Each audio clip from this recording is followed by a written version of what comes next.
tinatambay, nakikinig, nagmamalasakit, nagseserbisyo. Ninya Corpus. Serbisyo agad, serbisyong sagad. Nagseserbisyo, Ninya Corpus. Tuwing umaga, dito lamang sa DZMM Radio Patrol 630 at DZMM Teleradyo.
Nakikinig, nagmamalasakit, nagseserbisyo, Ninya Corpus.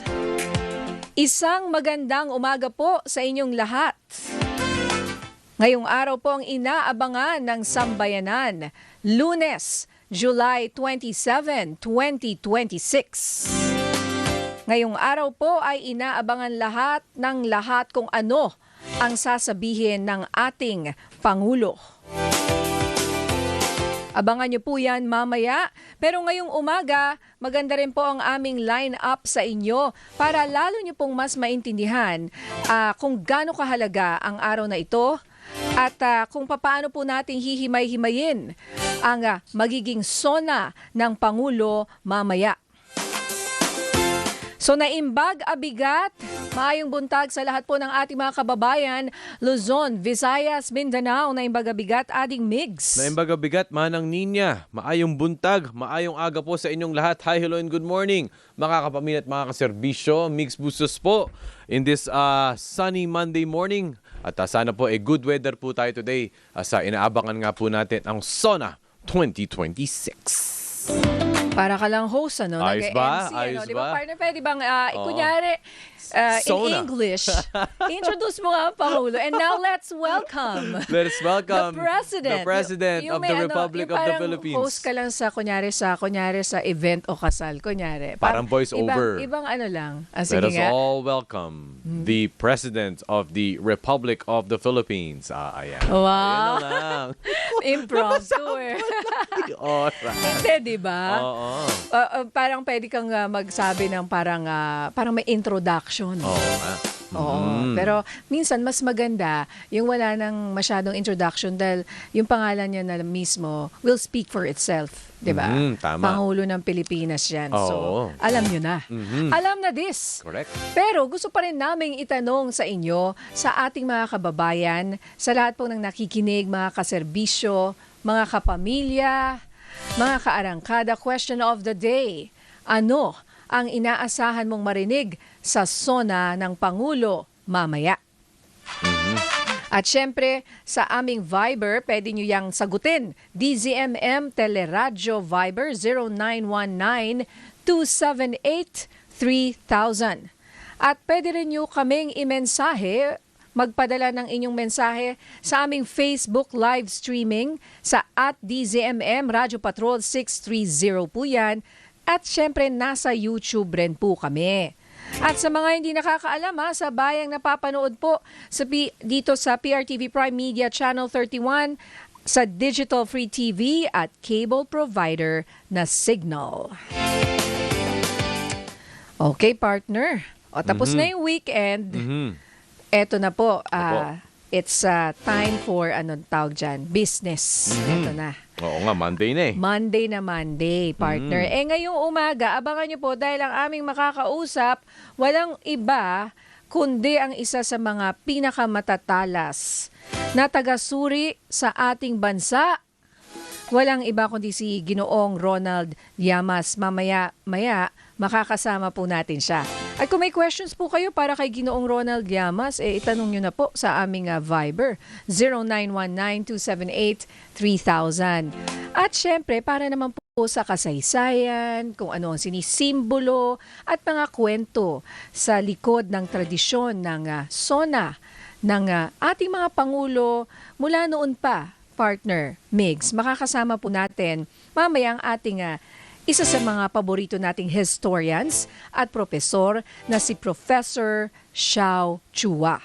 So abangan niyo po yan, history ng SONA, pag-uusapan ngayong umaga at syempre kung ano yung mga dapat asahan, ano yung gusto nating marinig at paano ba natin i-interpret mamaya yung magiging SONA ng acting Pangulo. Ikaw, partner Migs, bilang isang ano bang millennial, tama? Oo, yes. Ano ang iyong inaasahan sa SONA ng Pangulo mamaya? Ako siguro, no, as a millennial and as a citizen, usually nating inaabang ang sa mga reforms na talagang kailangan paigtingin ng isang Pangulo. Ako, para sa akin, yung health and education.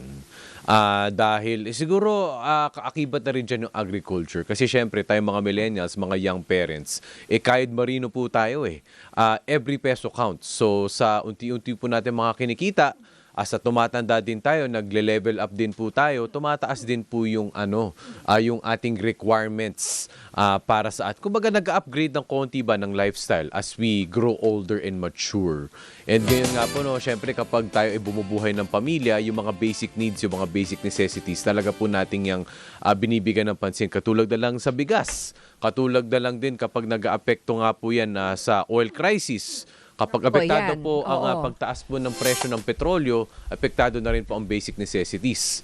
So nandun din po tayo sa usapin na paano ba mababalanse na sa mga world factors, sa mga global factors, paano pa rin mababalanse ng gobyerno ang presyo ng bilihin. Kasi syempre sa presyo ng basic necessities, kapag tayo ay kumikita ng sakto-sakto lang, marami tayong mga kailangang bayarang loans, marami tayong kailangang bayarin sa mga utilities at bills. Syempre, yung katagang we have to put food on the table.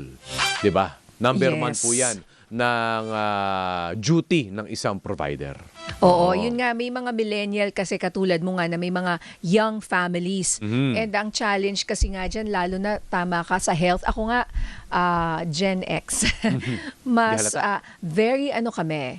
Yan ang isa sa mga kinatatakutan ko. Na kapag may na-hospital na isa sa amin, di ba? Parang hindi enough. Ikaw nga may insurance, hindi enough yung insurance. Oo. So, di ba napakamahal na magkasakit dito sa ating bayan? Ganon din yun. Intertwined din yun. Yung ikaw na magpo-provide ka, ikaw, career woman ka. Ang pamilya mo is career-driven. Yun din, kumakayod ka para makapagbigay ng magandang edukasyon para sa anak mo, para komportabling buhay. Pero kapag magkaroon na ng isang krisis pagdating sa kalusugan, marami mga Pilipino dyan na it only takes one. Nalilimas lahat. Totoo. Ng kanilang pinaghihirapan. Oo, kaya sana lalong palakasin yung preventive medicine na tinatawag nila bago pa man dumating sa mga komplikasyon kung saan mas malaki ang gagastusin ng isang Pilipino at ng bansa, ng gobyerno. Dahil nga naging komplikado na yung sitwasyon, dumadami yung dialysis centers natin, bakit hindi na lang bago pa sila dumating sa dialysis, di ba? Ay hanapin na itong mga tao nito kung paano natin mape-prevent, lalo na kung pre-diabetic ka pa lang, or di ba parang borderline na diabetic, ganyan. So dapat dun pa lang makuha na at maagapan na at magamot na. Di ba yung mga kinover natin na naputulan na nga ng paa? Tama Dumating yan. pa sa ganung punto. Di ngayon, naging PWD na. Correct. Samantalang kung hindi sana, kung naagapan, nagtatrabaho siya. Alam mo, in fairness, no, katulad sa mga ilang programa ng gobyerno, sabihin na natin yung YAKA program. 'Di ba? Yung YAKA program na napag-uusapan natin na libre ang mga gamot sa mga karaniwa, mga pinagdadaanan ng mga Pilipino. Pang high blood, pang cholesterol, 'di ba? Pang blood sugar. Pero at the same time, aminado naman po, siguro in reality, baka hindi pa siya full-blown, di ba? Hindi pa Sa natin totoo siya lang. fully na-realize. Hindi ko alam saan talaga yung mga, minsan mahirap. Saan ba yung mga yakap na yan? Oo. Saan ba yung mabibili yung mga murang gamot na yan? Kasi sabi nila para sa lahat. Hindi siya ganun ka-accessible. Correct. Parang ang ganda-gandang pakinggan. Napakaganda talaga nung programa na yan. Siyempre, imagine, libreng gamot. Kahit sino. Oo. Dapat kahit sino Kahit Pilipino. na mayaman o mahirap ay Oo. pwedeng kumuha nito. Kaso hindi mo alam kung saan ka naman kukuha. Ganun din. Saan ba? 'Di ba? Nasa Kaunti pa lang eh. Nasa work in progress pa Oo. siya. Tapos even Oo. yung mga health center na mga kung saan pwede ka magpagamot, 'di ba? Sabi kesyo mura, zero balance, ganyan. Hindi nga nila tinatanggap dahil hindi raw sila nababayaran. Minsan, hindi Oo. naman lahat. Pero hindi sila nababayaran. May doktor nga nag-post eh. Nakita mo yun? Di ba ikaw ba yung nagkwento sa akin? Di ba nag-post siya yung clinic niya, hindi na muna raw tatanggap. Kahit Nag-pull out. gusto niya na maging part ng yakap program na yon, nag-pull out sila, di ba partner?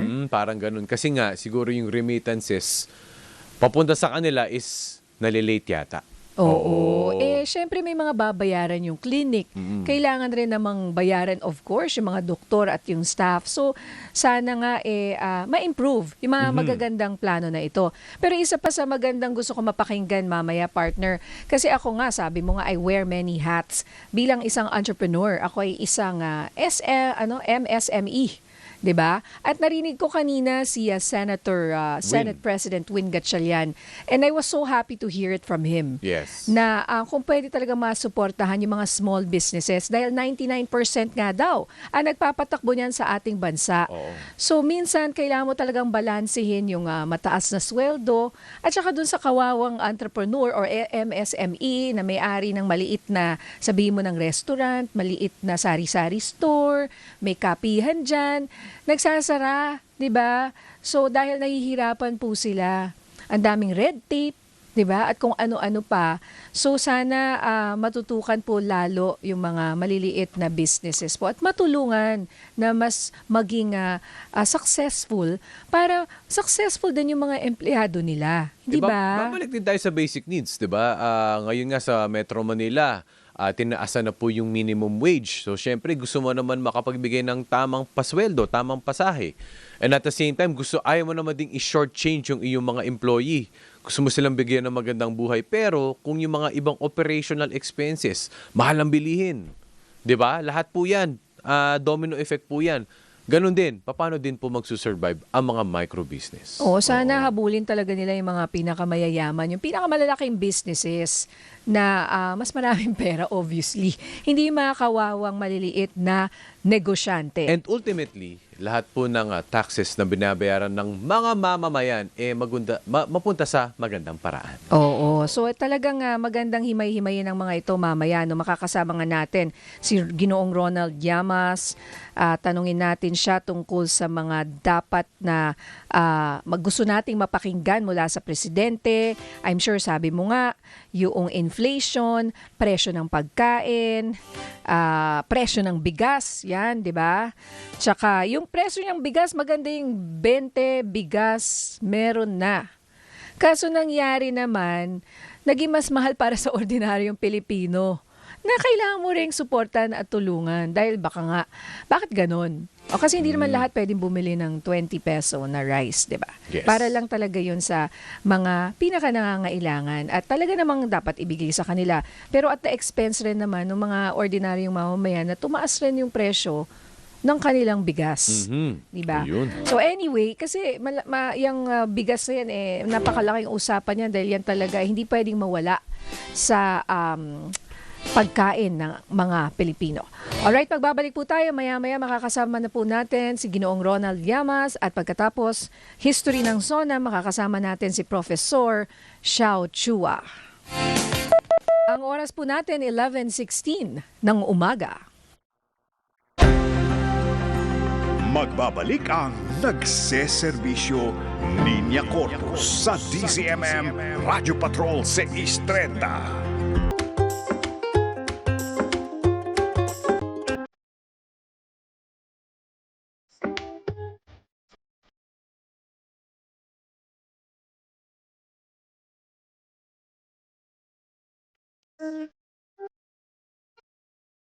Nagseserbisyo Niña Corpus kasama si Migs Bustos sa DZMM.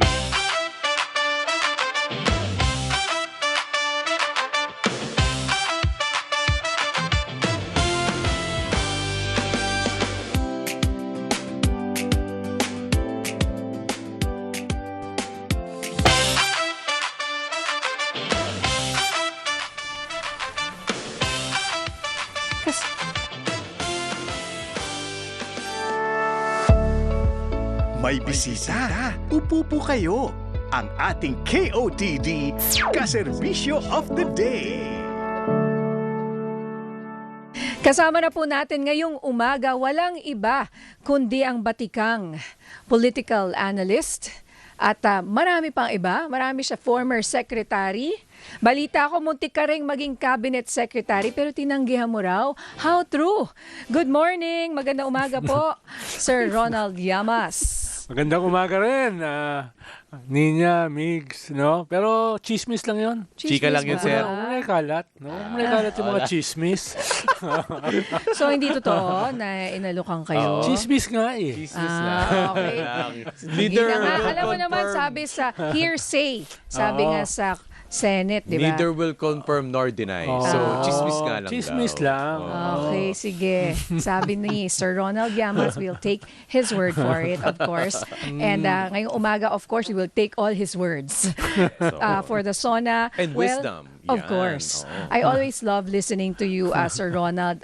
Ngayong mamaya, bago po umakyat si PBBM sa podium, ano sa tingin nyo yung number one na issue na dapat niyang direktang harapin ngayong SONA? Is it inflation, pagtaas ng presyo ng bilihin, corruption, or political instability? Well, una, napakahalaga nitong sonang ito para sa kanya. Baka nga ito yung pinakamahalaga eh. Dahil ito yung first SONA after nung kanyang very compelling Mahiya Ka Naman SONA. Diba? At ang dami nangyari since then. Tapos ito na yung second to the last SONA niya. So, mas defining ito kaysa yung pinakahuli. Yung pinakahuli kasi parang paalam na SONA yun eh. So, at panghuli, ito yung SONA na nagsalubong lahat ng maraming problema, maraming issues, economic, political, no? At saka even geopolitical, no? Parang International. parang perfect Nagsabay-sabay. storm. Kasi sumabog lahat from all sides. Yes, at medyo tinatamaan siya dahil negative 7 yung kanyang approval rating. Bagamat tumaas siya ng 8% from a negative 15, no? Okay.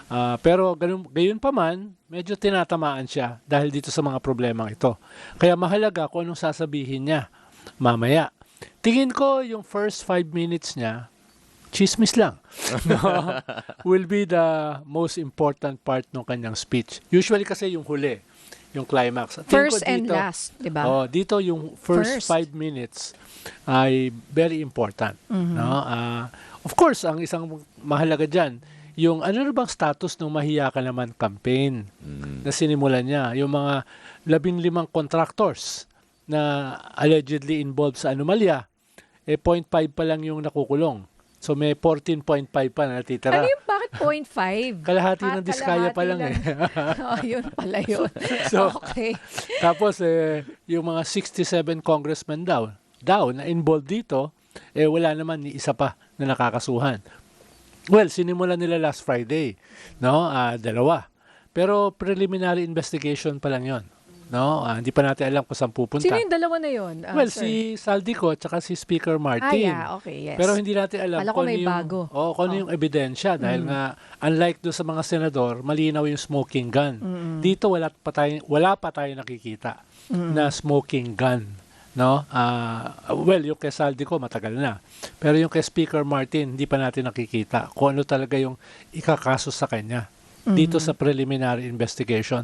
Yung sa mga senador kasi malinaw, nagbigay ng 350 million, 300 million, dinala sa bahay, no, kinuha ng chief of staff, etc., etc.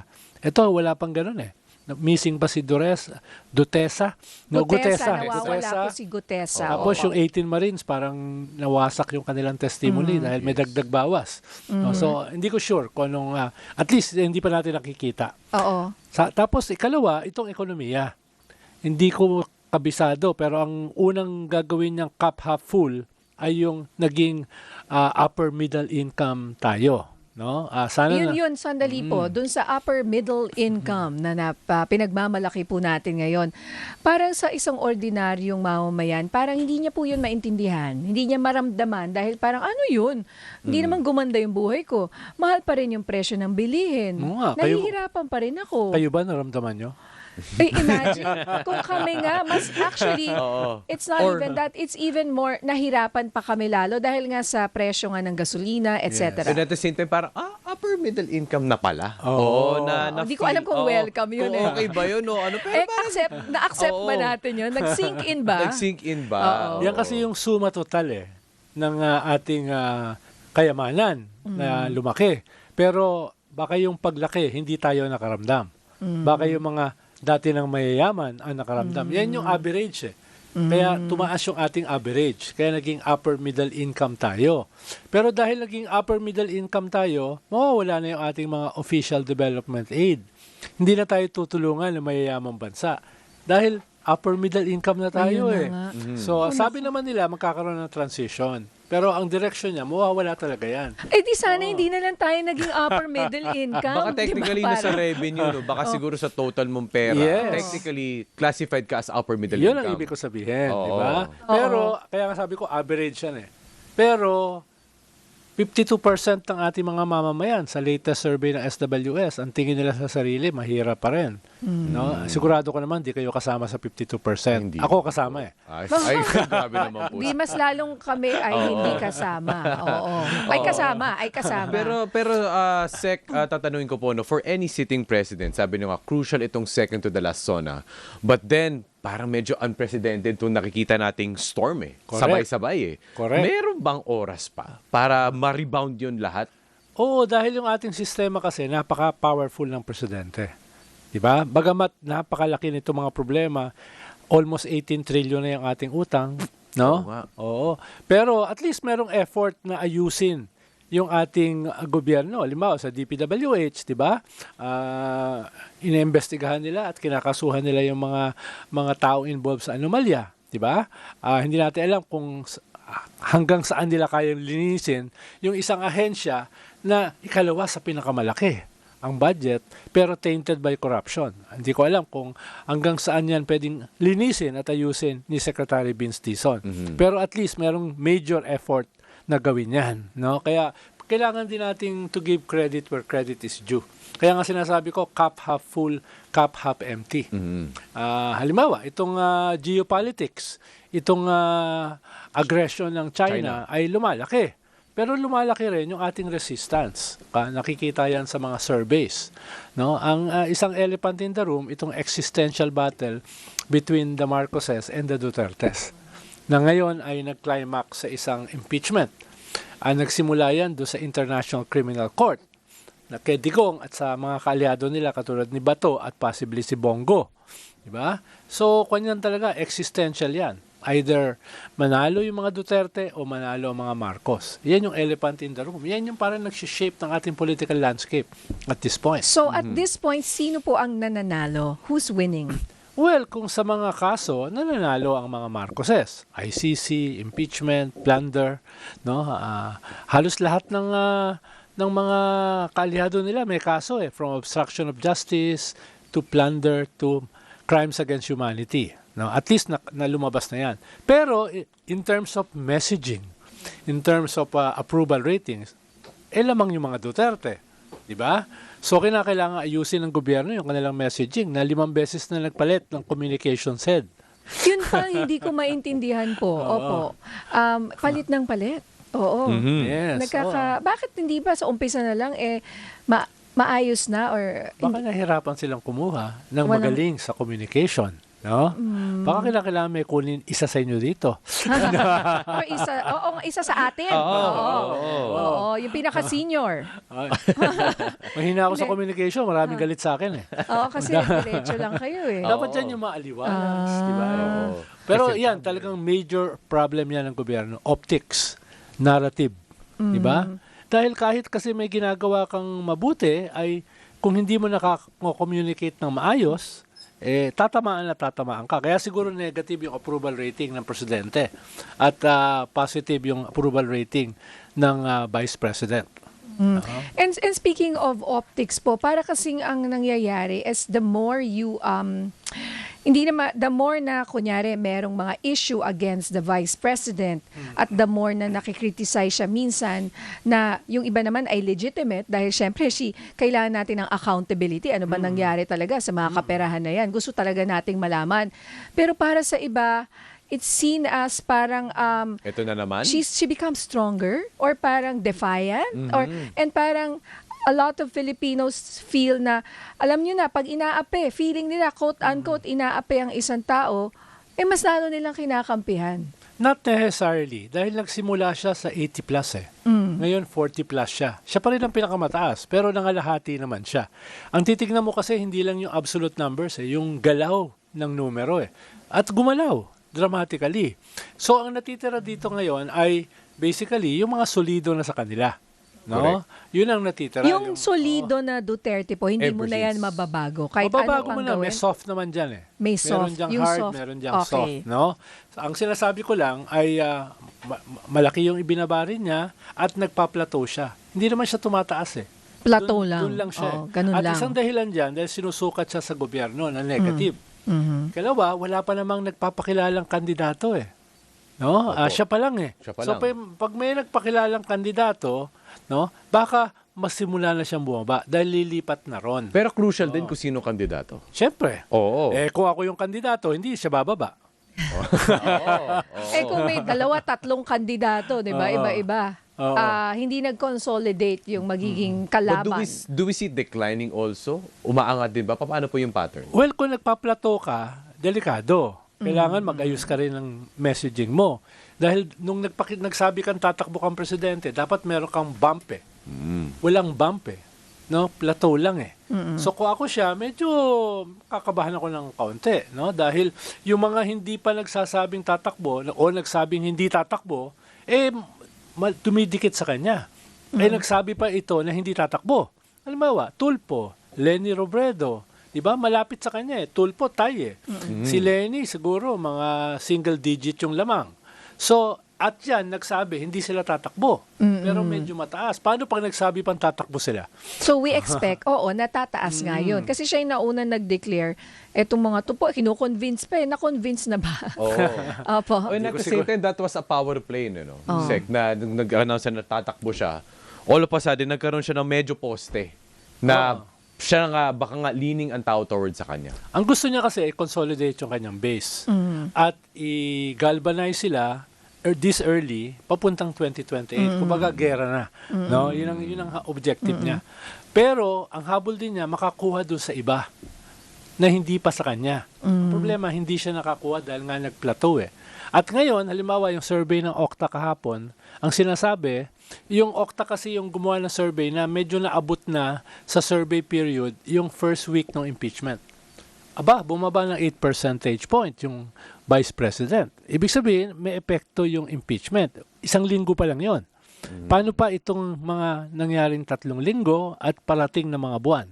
Pwede siyang tamaan. No? Pwede siyang tamaan. Well, yun nga po, depende rin kung paano sila magme-messaging and optics rin dyan sa Senado. Kasi sabi niyo, I think I was talking to you last week, sana hindi ma-bore to death ang taong bayan para pagmasdan nila at pakinggan. Kasi sa totoo lang, di ba, kahit mismo yung media o yung mismong tao nasa loob ng Senado, nawawala, umaalis. Pati yung senador, nawawala. Pointed lang ang messaging. Yes. Ngayon, nag-a-adjust sila. Halimbawa, yung Opo. prosecution, binawasan na yung mga witnesses Ayun. para mas mabilis. Mas mabilis. Ikalawa ay si presiding judge at Chief Escudero, binawasan na yung haba ng mga manifestation ng mga senator judges. Paano? Mas marami pa silang salita kaysa doon sa prosecution tsaka sa defense. Nag-e-epal pa Diba? Ang haba. Actually, ang haba po More Diba? than 2 minutes. Yung tapos hindi naman siya in-stop. Dahil yung iba kasing senator judges ay parang hindi judges parang mga defense. Or abogado. Kaya mahaba, di ba? Opo. Kaya ano yung sabi ni Robin Hood Padilla, dapat hindi bias. One-sided. Dapat hindi one-sided. Oo. Ang hindi dapat one-sided ay yung mga senador na judges.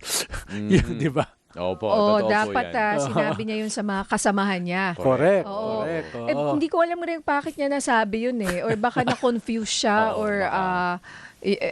bahala Oo na nga ho eh. kayong mag-interpret kung May ano tanong yan. ako, Sek, no? Bago tayo pumunta sa mga questions. Sek, syempre, social media talaga ngayon, unti-unti talaga siya nagiging solid in terms of behavior. Eh. Di ba? Nakita natin yan sa 2022, 2025. Tas, ang mga tao ngayon, they believe their own truths. Sabihin natin, kung sino mang presidente yan, ito ang mga nagawa, ito ang mga, sabihin natin, negatibo. Pero kung ito naman din, meron kang propaganda or meron ka ring narrative, ito na rin yung pinaniniwalaan mo na nagiging one-sided na ang iyong belief. And how does that affect the government and the administrations? Well, lahat kasi dapat gagawin na nilang arena ang social media. Dahil yung free TV, dramatically nabawasan eh. Diba? Kaya social media talaga yung battleground. At isa sa mga mahalagang platform sa social media ay TikTok. Sino ba may-ari ng TikTok? China. China. Sino ba sinusuportahan ng China? Diba? Oo. So, kaya medyo, halimbawa, sa platform ng TikTok, nakakalabang ang mga Duterte. Diba? Eh, di ba may nag-splice recently yung sinabi ni si Chel Jokno? Oo nga. At saka yung exchange ni Senator Alan Peter. Parang unfair yun. Out of context yung ginawang pag-splice na yun. Malinaw na splice. Kaya nga, mismo yung mga law schools, paano nalumabas yun sa Facebook ni Pia Cayetano eh. So mismo yung mga law schools sa UP, sa Ateneo, etc. ay mukhang galit at maglalabas sila ng mga statements tungkol dito. Dahil yung mga nag-splice, mga graduates ng kanilang paaralan eh.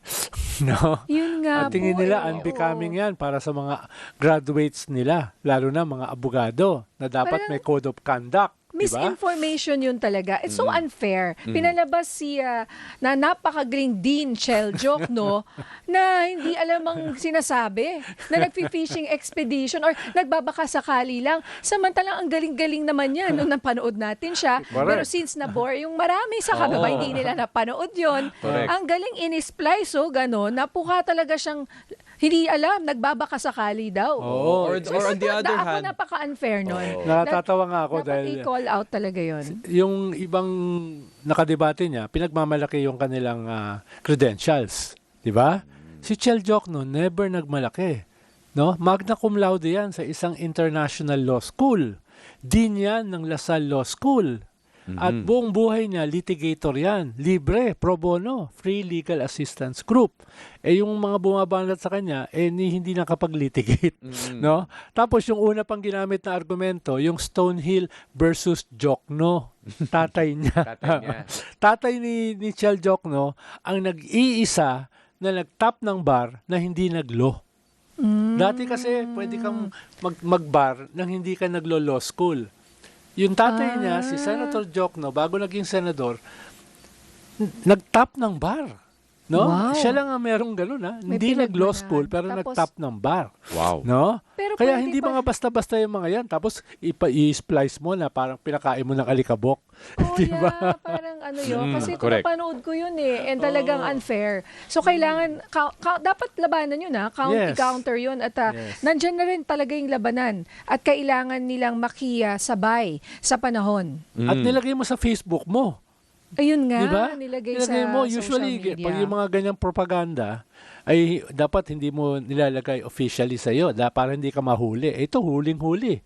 Yun sa nga Facebook. Po, oo, parang At hanggang ngayon, hindi pa tinatanggal, ha? ayun. Talaga.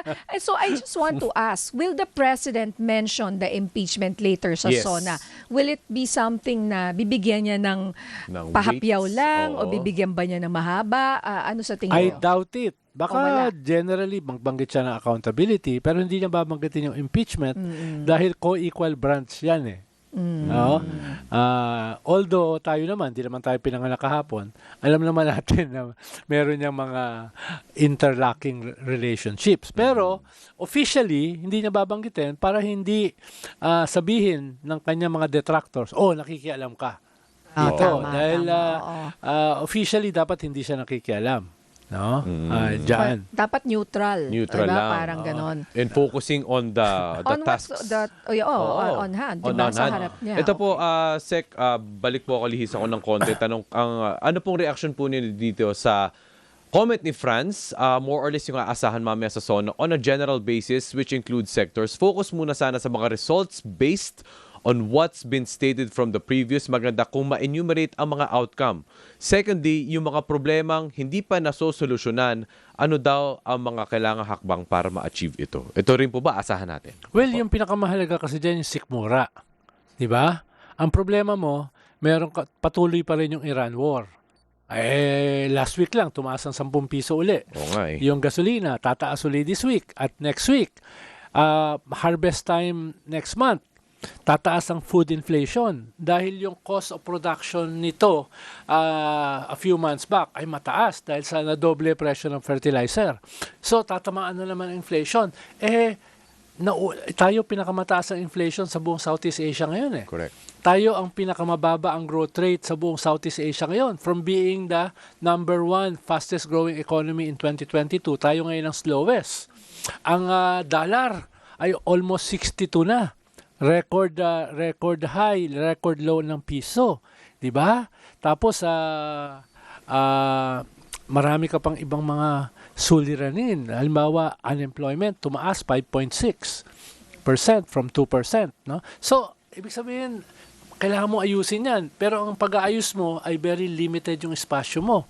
Dahil siyempre, maliit yung pondo ng gobyerno dahil nga may gera, may oil crisis, etc., no? Pero yung mga mayayaman, kumikita, may windfall sila eh. May windfall sila dito sa oil price increase. May windfall sila dito sa IBAT, sa inflation. So tayo ang nakakaramdam ng epekto. Pero yung mga mayayaman hindi nila nararamdaman yun. Kumikita pa sila. So dapat may gawin naman yung gobyerno, kausapin itong mga to. Diba? Share the burden naman. Ang yayaman nyo na, tapos kayo pa uli yung mayaman dito sa krisis. Yun nga, tas Diba? yung mga MSME na maliliit na negosyante, tataasan pa. Hindi naman, alam ko, maraming magagalit, pero tataasan yung sweldo ng kanilang mga empleyado. Magsasara na nga sila. Well, yung mga naman, yung mga small industries, may mga exemption naman yan eh. No? May mga exemption. Kaya, ang problema rin naman ng bansa, tumataas lahat ng presyo, tapos yung sahod, ang liit nung tinaas, 60 pesos. Tapos staggered pa, next year pa yung... Next year. Yung month. So, sasabihin nila, teka, pambili lang ng kwanyo na instant mommy. No. yung increase. No? Opo. So, yun ang problema. So, magbigay ka ng mga non-wage benefits. Yun ang gagawin nila mamaya.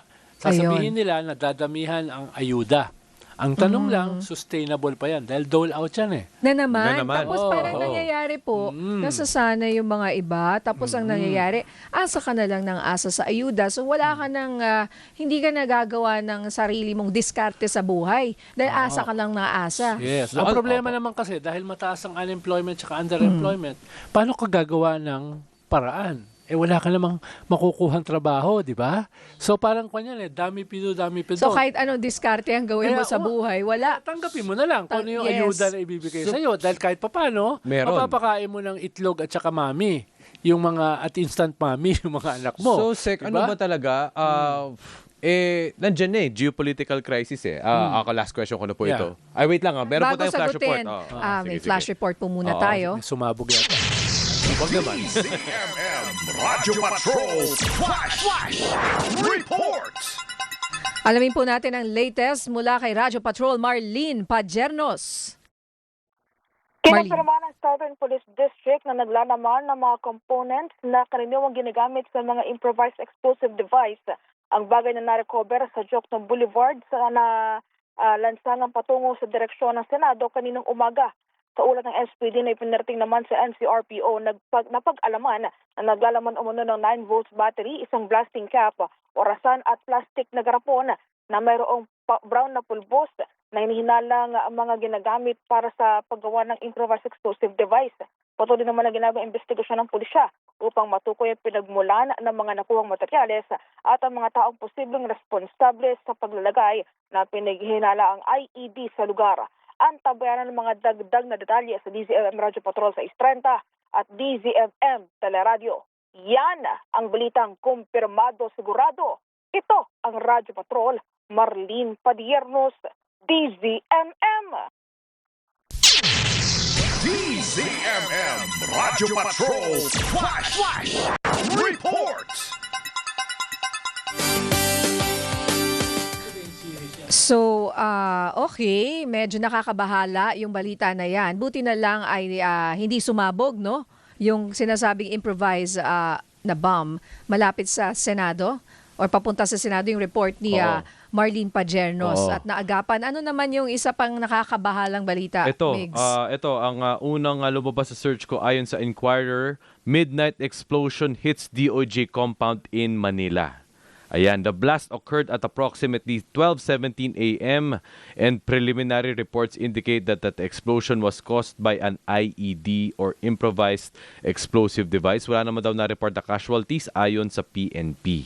Ayan. Sa DOJ yan, sa Faura Street. Yan sa DOJ, yung Oo. kanina sa may papuntang Senado. So, connected kaya to, no, Sir Ronald? Mukha, dahil pareha sa improvised explosive device, IED. Tapos dalawa. Sana wala lang iba. No, Ano kailangan. kung meron pa talagang may conspiracy na manggulo today? Oh, yun na Dahil nga. SONA eh. Has this happened prior? Has this Well, happened? nangyari yan nung panahon ni Cory. Diba? Oo, Oo. sandali po. Meron pang isa pang May isa pa. flash report. Kunin natin mula kay Radyo Patrol, Zeus Legaspi. Zeus. Nakabaan ng Commonwealth Avenue corner Feria Road kung saan mataas ang tensyon sa pagitan ng mga pulis at mga ralista mula sa iba't ibang grupo dahil tinatangkang arestuhin. Ang nakikita natin dito ngayon, dalawang individual, dalawang lalaki yung sinusubong arestuhin ng mga pulis. Ang sigaw ng isa sa mga inaaresto, wala siyang ginagawa, nagsusundo lamang siya ng pasahero. Yung kanyang ID, hindi natin makita kung saan miyembro siya kasapi pero nakasuot siya ng kulay itim. Ito, sila pinasasana yung isa doon sa mga lalaking tinatangkang arestuhin. Habang yung ibang miyembro naman ng mga ralista rito ay umaalma dahil dahil nga dito sa nilay hindi makatarungang pagsubok na arestuhin ang dalawang lalaking ito. Sa ngayon, isa pa lamang yung nakita nating napusasan. Habang yung isa naman ay ina-apprehend pa nila dahil nila parang naglalaban ito. Ayan, ngayon kita natin dito nakaluhod at sinusubukan na rin po sa yung isang mga miyembro ng ralista rito. Ngayon, tatlo, nadagdagan pa, no? Tatlo na yung nakita nating in-apprehend ng mga pulis. Ito kasing lugar na ito ay malapit doon sa entablado ng Zona ng Bayan 2026. Ito yung sa grupong Bagong Alyansang Makabayan o Bayan. At hindi pa nagsisimula yung kanilang programa, pero ito, nagkaroon na ng ganitong klase ng pangyayari dito. Maingay pa rin dito sa lugar habang halos hindi makadaan yung mga sasakyan dahil okupado ng mga relista yung nasa 3 linya na ng mga kalsada. 2 na lamang yung nagagamit ngayon ng mga motorista dito sa may Commonwealth Avenue corner Feria Road, eastbound ito. Ngayon, bukod din sa mga pulis kanina, sumugod na rin dito yung mga miyembro ng Civil Disturbance Management, dala kanilang mga riot shield at itinutulak yung mga realista dahil sinusubukan nilang i-rescue at kunin yung isang sinubukang arestuhin ng mga pulis. Meron namang ibang mga pulis na umaawat para matigil na itong gulo. Ayan, merong isang babae kasi na hinahatak yung isa sa mga inaresto. Ayan, nagkatumba yung ilang mga pulis dahil nagkaroon nga ng tulakan. Tumba rin yung ibang mga radista. Sa ngayon, ulitin lamang natin, 3 yung nakita nating inaresto rito. Pero sa ngayon, hindi pa malinaw ang dahilan ng kanilang pagkakaaresto. Sir, magandang araw po. From DZMM, sinusubukan natin kumuha ng pahayag mula sa mga pulis. Sir, magandang araw po from DZMM. Ayan, sa ngayon, tikom muna sila. Walang nagbibigay ng pahayag. At medyo tahimik na yung sitwasyon. Habang ini-escortan na palayo yung 3 na nakita natin sinusa sa mga pulis dito sa Commonwealth Avenue. Yan ang pinakailang sitwasyon dito. Balik sa inyo. Maraming salamat, Zeus Legaspi. DZMM Radyo Patrol Flash Report. As mentioned, no, as asked a while ago, Sec, ito po bang mga IED na ito, has this happened in the past? Yes, pero halimbawa, ng panahon ni Cory, anong nangyari dyan? Mga assassinations. No? Build up yan, papunta sa isang coup. Nung 87 to 89, 11 coup ang nangyari. Imagine mo yun, 11 in less than 2 years. Pero kasabay niyan o build up dyan, yung mga assassination ni Lando Olalia, labor leader, student leader, Leon Alejandro, si Dante Boscaino, pero nabuhay siya, patay yung mga kasama niya. So mga ganun, usually yung mga ganyan, build up yan to something bigger. Sana hindi, no? Sana hindi. Dahil dalawa na yung nakita eh. Ibig sabihin, meron pa bang iba? No? Yun nga po. So, kailangan talagang bantayan yung mga ganitong threats. And I'm sure alam naman nila, it's anticipated tuwing may SONA, kaya grabe talaga ang security. Walang pasok sa Quezon City and even Manila. No? But Sir Ronald, bago ka namin pakawalan, sa inyong sariling Ronald Llamas Speak, ayan. Ano sa tingin nyo ang kaluluwa o tema ng SONA 2026 bago pa ito simulan mamaya? Well, tingin ko uulitin niya yung dahilan kung bakit siya nanalo. Unity. Pero ngayon ay unity sa usapin ng problema sa ekonomiya, unity sa aggression ng China, no? Unity dun sa weakening ng ating mga political institutions. Dahil lahat ng ating institusyon ngayon, parang wala nang tiwala yung mga tao eh. Diba? Kailangan ayusin. Halimbawa, ngayon lang ako nakakita in my 45 years in politics na mahigit kalahati ng senador may kaso. No? Nakakita ka naman ng ganyan. Unprecedented. Actually po, grabe. Grabe. Actually, mas interesting ngayon ng politics sa showbiz, ha? Dati showbiz, ha? Ngayon politics, eh. Ngayon lang ako nakakita na sabay natanggal ang Speaker ng Congress at saka Senate President. Sabay natanggal ang dalawang pinaka-powerful na Cabinet Secretary, Executive Secretary at saka Budget Secretary. No? So, weakened yung ating institusyon. So, itong last 2 years niya, lalo na may mga nagpaplano ng mga destabilization dyan sa mga IED, kinakailangan niya mag-call ng unity. No? Pero, kailangan din niya may ma-deliver. Dahil paano sasama sa yung tao kung wala naman silang pagkain sa hapag, walang gamot sa mga nakakasakit nilang anak, at patuloy ang mga baha. Kailangan you have to give something back. No? Siguro yun yung kanyang magiging mensahe rito. Inuulit ko lang, hindi ko sigurado gaano karami yung kanyang ibibigay dahil yung priority bills siya na 4, wala pa rin nangyari. 'Di ba? Yung anti-dynasty, party list, etc. No? Hindi natin alam nasa na yun ngayon. So, baka yan ang i-report niya mamaya. Good luck na lang. Good luck talaga sa ating presidente at sa sambayan ng Pilipino. Maraming salamat, Sir Ronald Llamas. Salamat din. Thank you, sir. Ang oras po ngayong umaga, 11:53 a.m.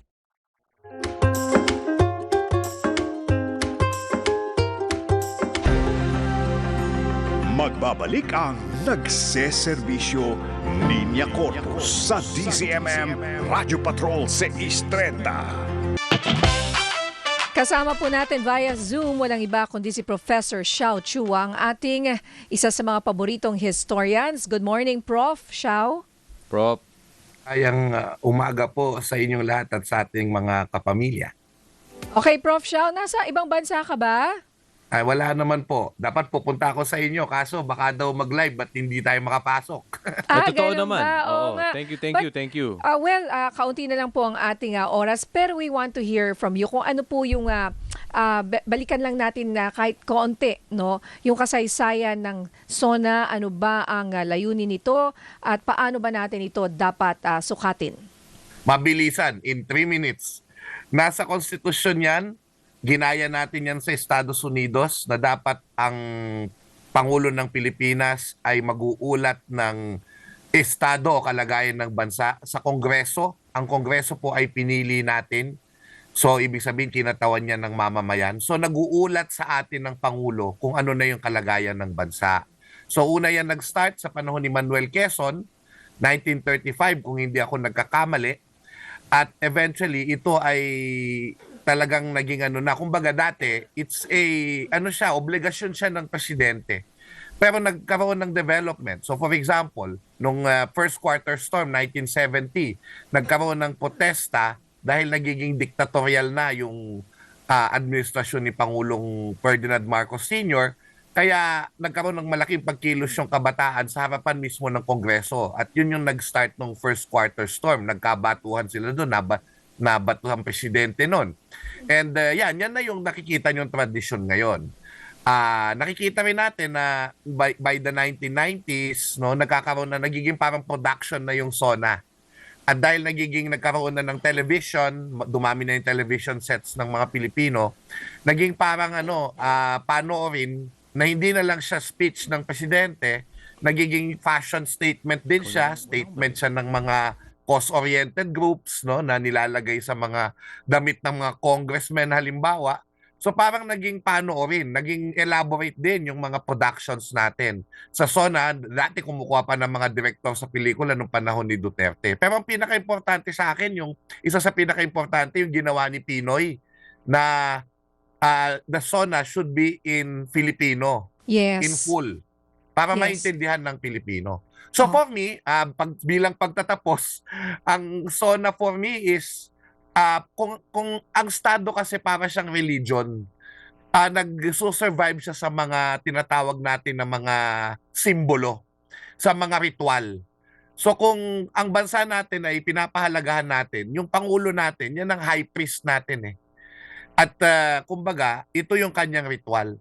Sana lahat tayo, hindi man tayo agree sa kanya o sinusuportahan man natin siya, bilang isang bansa sa loob ng kabansaang ito, makinig tayo. At saka pag-usapan natin, kahit magkakontra tayo, pag-usapan nating maayos, paano ba tayo makakatulong sa pagpapaganda ng kalagayan ng bansa natin. So talagang we are one nation today, this day. All right. Nako, maraming salamat, Professor Xiao Chua, ang ating historian. Thank you for providing a little bit of history, na tungkol po sa SONA. Sana nga asahan rin natin kasi si PBBM naman nagtatagalog. Tagalog yung kanyang SONA. Opo. Like last year. 'Di ba? Basta wag lang sanang maging sana yung SONA natin. No, dapat may mga matupad na mga pangako. At yung ikukulong. Salamat makulong, po. dapat makulong, managot ang dapat managot, 'di ba? Mga ganyan. At iba pa. Ayan. Maraming salamat, Professor Xiao Chua. Ninya Migs, thank you po. Thank you, Prof. Thank you. Susunod po, headline ngayon, kasama sina Jeffrey Hernaez at Rica Lazo. Muli, ako po si Mix Bustos, nagseserbisyo. Abangan rin po ang aming SONA special. Kasama ko po si Maan Macapagal at saka si Jack Batallones in a few minutes. 12:30 po sa PRTV Prime Media, Channel 31. At syempre dito naman po sa DZMM 1 p.m. ang kanilang SONA special. Ayan po. Good luck sa ating mga Pilipino, ha? At makinig po tayo mamaya at maging maalam sa mga nangyayari sa ating bayan. Ito po si Nina Corpus, nagseserbisyo. Ay, Migs, kala ko. Bye. Nagpaalam ka na ba? Bye, yes. Bye. Bye.